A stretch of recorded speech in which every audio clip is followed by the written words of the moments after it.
Hey guys, it's Doug and Four Towers. And Hi. let's talk about something that is starting to show an uptick in the news lately. It's the rise of our case counts due to the new variants that we're seeing more and more. Like today's numbers were 1,700. And 47.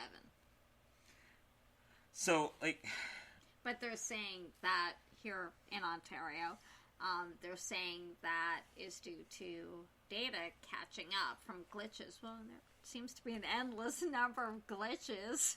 well, Every week they're doing catch up. Well, exactly. With these numbers. That seems to be an easy answer. Oh, we're catching up with data glitches. Yeah. We've been dealing with trying to keep these numbers for over a year now. Yeah, about a year this week, actually. And you're telling me you can't get this, that the bugs in the system aren't worked out yet? You think by now they would you would think, but apparently exactly. not. So, not. Areas have opened up. Some have, and some have gone back into lockdown. Our area here in Peel, we are in the gray lockdown. So, only thing that means for us is we can go into some shops. That's the only thing that's changed. That's the only thing that's changed for us. And schools are open. Schools are open. But, look, the numbers are going up.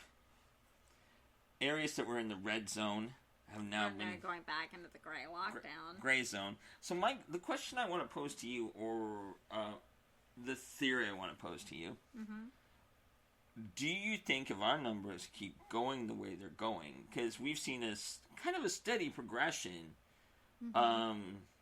maybe a minor tick down and then it ticks back up, but we've come back over 1,000 plus cases, closing in on 2,000 again,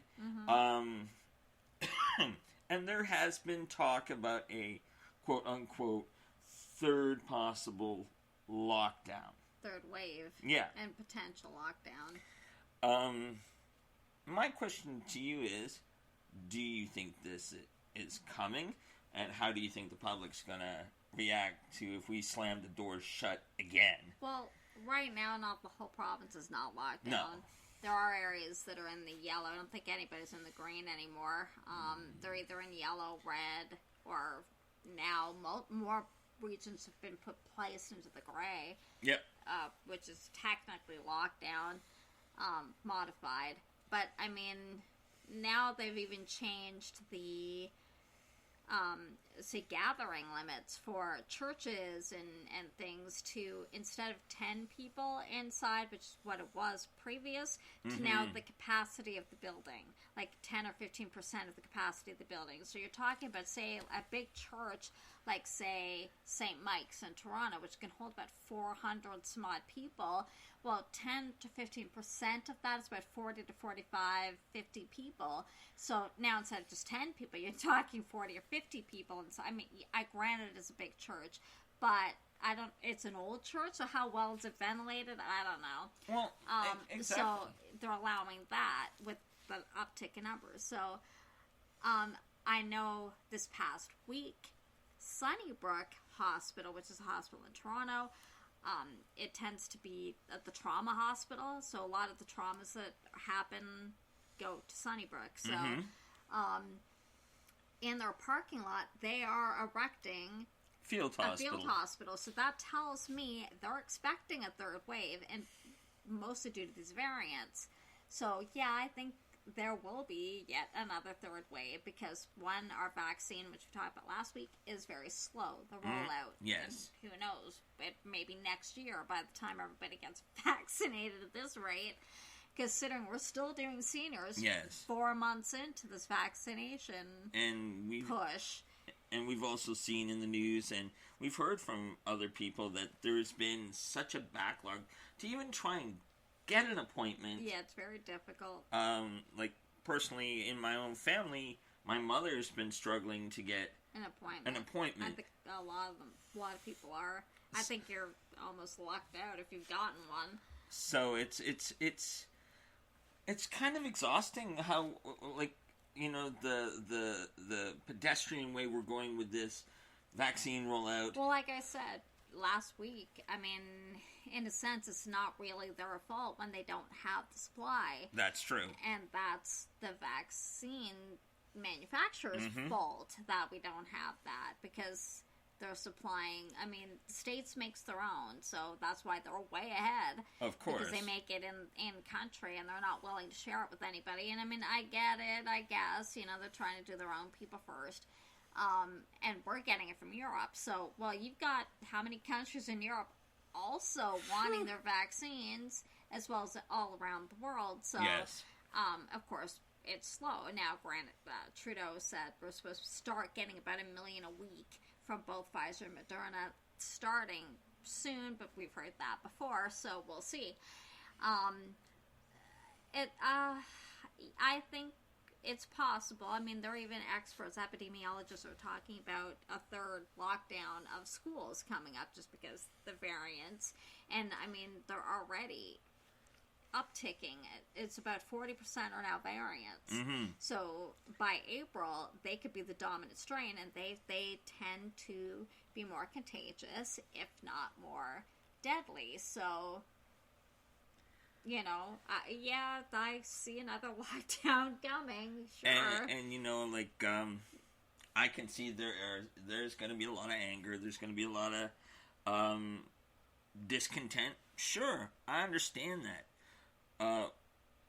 We're all exhausted from it. And those who have been dealing with it and working to try and stay safe, play within the rules kind of thing. Yeah, there's a lot who are not. No. Obviously, or else our numbers wouldn't be the way they are right now. And we've said this, we were talking about this earlier. A lot of people want to keep blaming the government for our numbers. Well, it's not the government making people or making work places not comply with mandatory masking or whatever it is it's doing, whatever's going on in the workplaces, or people having, gatherings, which they're still doing. We're still seeing them gathering even outside. Oh, of course. In large groups. So, it's not the government doing that. So people actually have to take responsibility for their own actions in this as well. Exactly. Because I'm sorry to say, that is what's driving this, yes. whether you want to admit it or not. It is. And then you've got all these protests and all this other kind of stuff going on. Granted, some people are masked, some are not. So, different protests and stuff. There's all different protests and demonstrations going on at the moment. But because of that, sure. Yeah. And the GTA, specifically Peel and Toronto, have been in lockdown since November. Yes. So we've been in lockdown the longest out of the entire province. Yeah. And don't region hop. But it's happening. But of course it's happening. Of course and it will continue to happen. Yeah. Because people are sick and not being able to eat or get a haircut or whatever in this region. Like I said before, I don't really see why small businesses are targeted for the being shut down. They've never been big drivers of this. No. But yeah, I think right now, technically we are in gray lockdown. Yes. But yeah, I wouldn't doubt if things don't get shut down again. Yeah. Completely. I'm expecting what we had in March when it first a year ago, and when it first showed up, everything was slammed shut. Well, look, from Boxing Day, the entire province was in lockdown and stay-at-home order, and it just really was lifted a bit region by region. Yeah. And then till really all that was left for a while was just GTA and Peel. the GTA. Yeah. But now we're still in the gray, and now other regions like Thunder Bay and I forget where else. Another one's going into lockdown tomorrow. So, it's, again, they just opened the red zone 2 weeks ago, maybe. And now they're going back again. into the gray zone again. So, it's just like this yo-yo effect. And it makes you wonder, how is our government going to deal with this if, you know there is going to be negative blowback. Oh, of course. If there is now. It's ongoing. If the premier and apologies, I was going to say the president, Prime Minister, yeah. the Prime Minister have to come on national TV and say, okay, gang, listen, here we go again. Well, the Prime Minister's letting the provinces deal with themselves. Yeah. It's not a federal thing. It's the provinces are locking down or not. So it's in that respect, people want to blame Trudeau for it. It's not. It's actually provincial. So blame Ford for it. If you're in a lockdown, it's Ford's fault. Or more specifically, the health chief's fault. Because even Peel with Mississauga, Mayor Crombie wanted Mississauga to go into the red zone, but because we're attached to Brampton, Peel Health said no way. Their numbers have been double what ours have been. We're still in the gray zone because of them, and it makes sense. Like she was saying, we're a different city. Yes, we're one Peel region, but we're still separate cities here. We should be treated as such.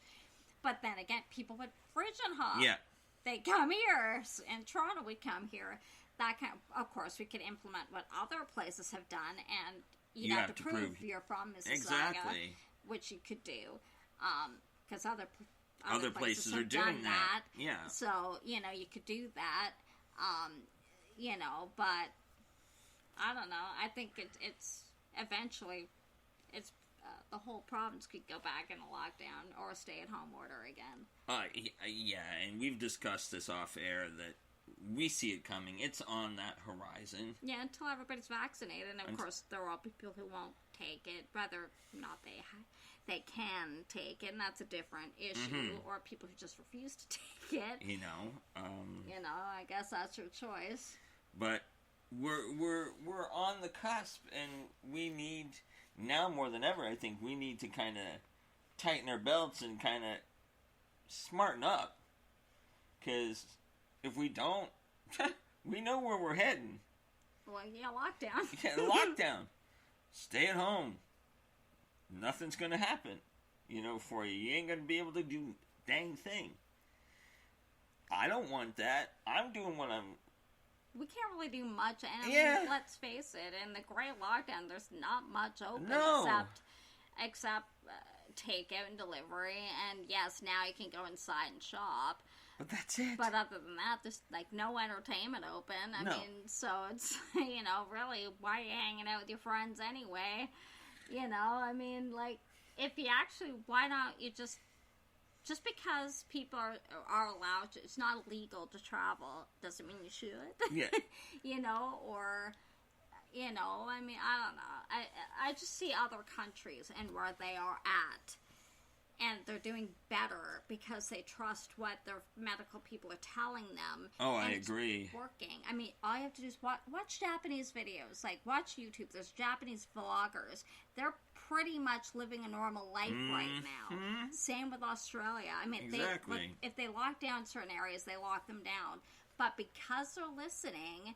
And don't give me the crap that there are islands and it's a lot easier. There's still multi-million people who live in these countries. Of course. Australia is not that much smaller population-wise than we are, so that doesn't hold water anymore by saying, it's an island, so it's a lot easier. It's an easy excuse. It's still a big country by population size.